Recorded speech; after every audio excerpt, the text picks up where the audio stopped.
Alright, y'all. Jay Sproul, movies, music, sports, and life. Let's get it. You got Kanan, Angie, Ghost, Tasha, and Tommy. And ain't none of them in this episode. But this was a really good episode. We're just gonna go blow by blow. I'm gonna try to keep it under 10 minutes. So let's see. That means I can't be running my mouth that much about all my opinions. I just gotta run it down, because once I start expounding about something, I could go on for 2 minutes easily. But let's see.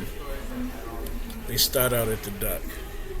He tells Braden Tariq that he spent all night taking 2-bit stuff out of my Porsche, and he sold it. And Braden is still talking to Tariq about feeling left out. Now, I don't know about you, but I don't have it in me to keep telling somebody that I feel left out. If I feel left out, I'm just gonna move around. You know, like, if I have to keep telling you something, obviously you're not hearing me, you're not feeling me, or you just don't care. And once that becomes obvious, there's no reason to stick around. So there's a trans character, and just like my boy Chance Jalabay, I'm not saying this to come across as discriminatory or anything, but I just never remember seeing he, she, them, whatever they identify as. I don't recall ever seeing them before. And then just super deep voice. And I couldn't quite figure out why Tariq was paying them. But then I realized that they were the key to finding out information about Kate Egan, Tommy's mom, and what may have took place. So he gave her, big old wad of money, and then he says, "I'll give you some more money when blah blah blah blah gets to cracking." And it's like, I know where to find you. Just like super deep voice. Effie's going over her robotic spiel to Kane, and he says something. He kind of cuts her off. The way he cut her off made me feel like he really wasn't listening to her. And then he says something, and she said, "Well, I missed my interview with Stanford, making sure you didn't die." And I don't know about y'all at home, but just they little romance seems fake and forced. It don't really seem like Effie is that into him, even when she's trying to act like it. And I've been telling y'all, I just think that man has an obsession with Tariq, and I just think him smashing Effie, that's as close as he gonna get to smashing Tariq. And that's what satisfies him about it. Only thing that satisfies him about smashing Effie is that Tariq used to have her. And he just don't understand that Tariq don't care like that. Which makes it funnier. So then Drew and Diana is talking. Diana tells Drew that she wants out. And the whole thing I could think about while I was watching that scene is, whose crib is that? Because that looked like a downtown penthouse, like the kind in New York City that cost like $5 million, minimum $3 million. It didn't look anything like Monet's house, so I'm like, where is they at? And I don't really see Diana or Drew making moves that they could afford. That looked like something that Mecca used to be in. I was, maybe y'all in the comments can tell me what that was. Davis still don't got nothing going on. Tariq takes a little jab at him like you downsizing. And he just basically tells him, I need you to give me a plug. And he's a lawyer, so he asks a good question, like, why would you come to me of all people? He's like, well, these are the type of people you defend. So I figure if anybody would know, it'd be you. He said, well, I got one person in mind, but you ain't gonna like him. Like, he ain't nothing like the other people that you dealt with. And he said that he wanted 20%. And Tariq asked him, was he crazy? He said, right now, Ninja, I might be. And I kind of foreshadowed as soon as he said that. I was thinking to myself, why is he tripping over money so hard? I know it has to be more than just licenses suspended. And I thought to myself, just the way he was trying to have that little threesome in the shower before, and how he constantly keep trying to mess with all these women. Something told me he's just doing that to overcompensate for the fact that he's nervous that his wife is going to leave him. But it's not just she leaving him. She served dude with divorce papers, and I'm not sure what the law is in New York, the state of New York, where they are fictionally located, but he said it himself, she wants half. So you already got X amount of dollars in the bank, and if you're not making no money because your license is suspended, and then your wife is going to take a half of that, your ex-wife is going to take half of that, yeah, your money can start getting real light real quick. So now we to the leak scene that came out. It wasn't that big of a deal. Monet is just upset that Mona wants her to chill out. And all of a sudden, Noma is paging them through their cell phones, texting them, I need you to do this, I need you to do that. So they all dip on Monet. Diana asks her, is all right? She says no. And there's no follow through.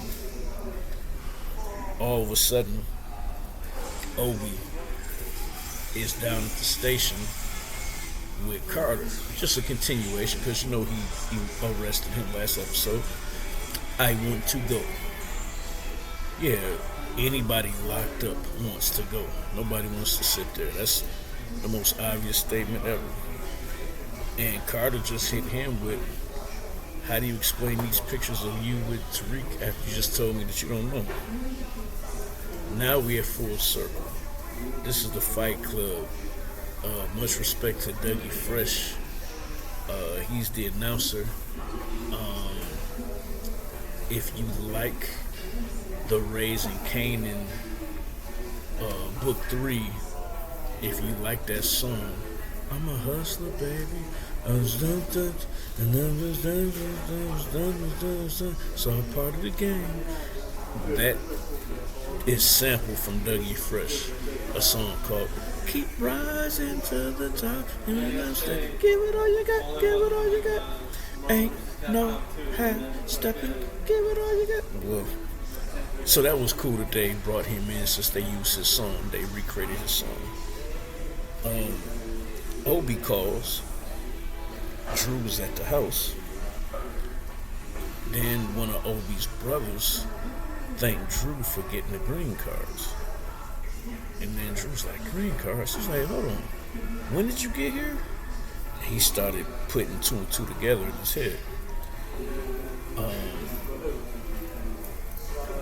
Davis comes up with the idea he'll send his Chinese lawyer to get Obi out.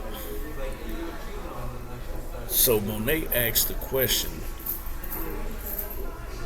did Tariq tell you that I gave Kay Egan's Tasha's witness protection address? And Diana's fingers is twitching when she says no.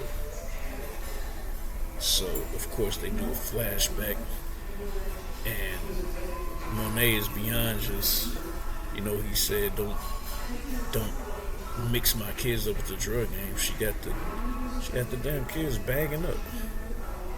She got them bagging up when they was in elementary school. But it's weird because Kane seems to be the one that enjoys drug dealing or is better at it or a lot more into it than Drew and Diana.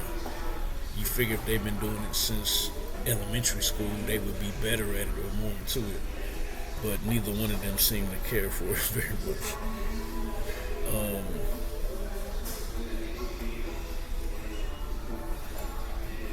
Becca, his sister, her storyline is trash.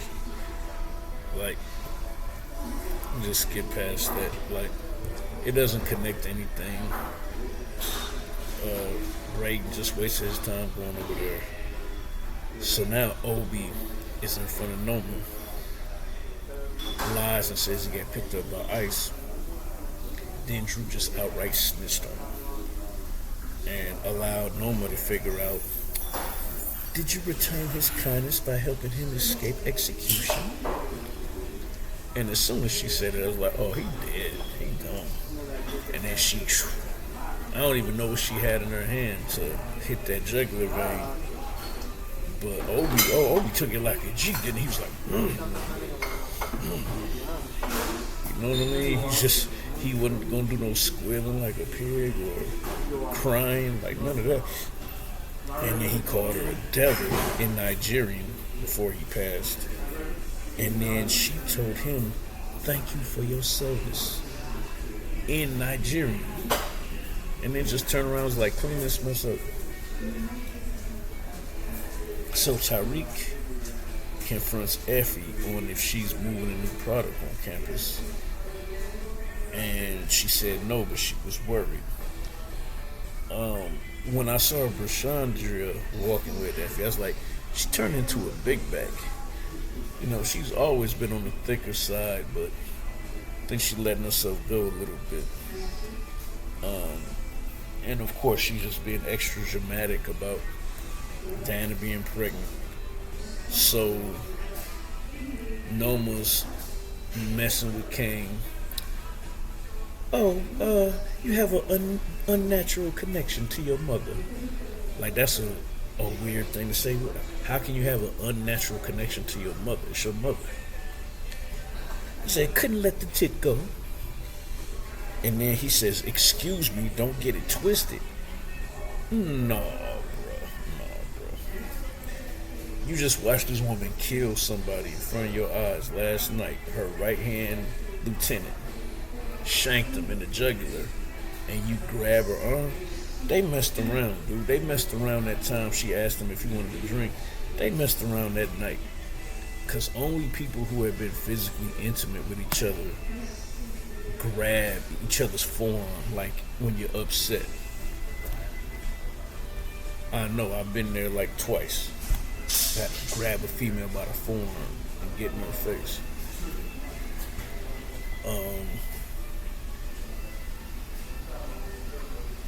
And then Effie picked up on it immediately.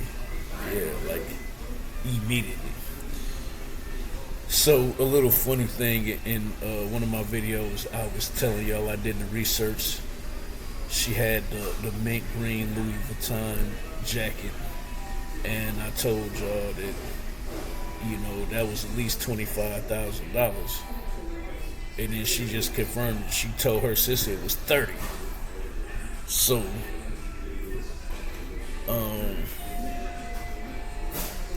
they present the information that somebody else is selling narcotics at Stansfield. She says take them off the board. Monet's telling her sister something is off. Diana lied to me.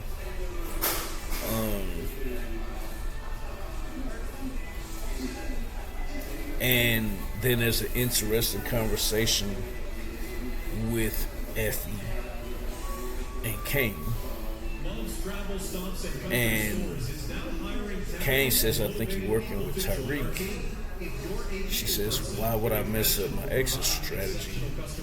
And then when he keeps pressing her about it, she says, oh, so you want to talk about the fact that you effing on our boss?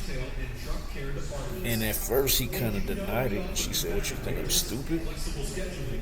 And then he got in her ear and he said something. It was pretty cold. he said, I don't have robot-ish to take me out of New York City. So right there, he admitted it. He's like, this is his long game. And if I can stick it to the plug, chances are, as long as I'm doing that job right, I'm gonna be able to survive for a little while.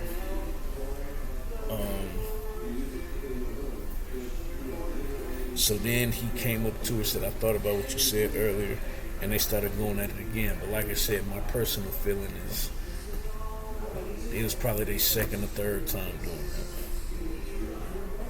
that. So Tariq wants to sell drugs through the rap group at school on campus. It's such a ridiculous, dumb idea, but hey, this is power. You know, he was selling drugs through a study app. So then we get to the final scene. We're at the dinner table, and I will give Power Book 2 at least this credit. The dinner table scenes are usually pretty good. The one when Zeke couldn't get through her head that Monet was his mama, and Dinah was like, Jesus Christ, Zeke. I laughed so hard at that. But on this one, she's telling them, hey, I'm starting a new business. Yeah, it's selling dope again, but this time I want y'all to be partners. Dinah was the only one who said yes. Drew and Kane said, I'm cool. Then all of a sudden this text message goes out.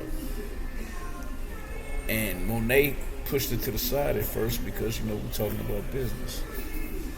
Then she looks at it. She can't believe what she saw. She goes off. I can't remember how she put two and two together that Drew was in on it too. Then they just run. I guess that was pretty smart for them to get out the house and get in the car. Kane goes to chase the car and shoot at them, but he couldn't bring himself to do it. I just think he was just overwhelmed by the information. And then Monet lets out the scream. Ah! And somebody had a theory that Monet wouldn't scream like that from being betrayed. She would only scream like that if one of the kids was dead. Well, sir, you were wrong. And yes, she would scream, bro.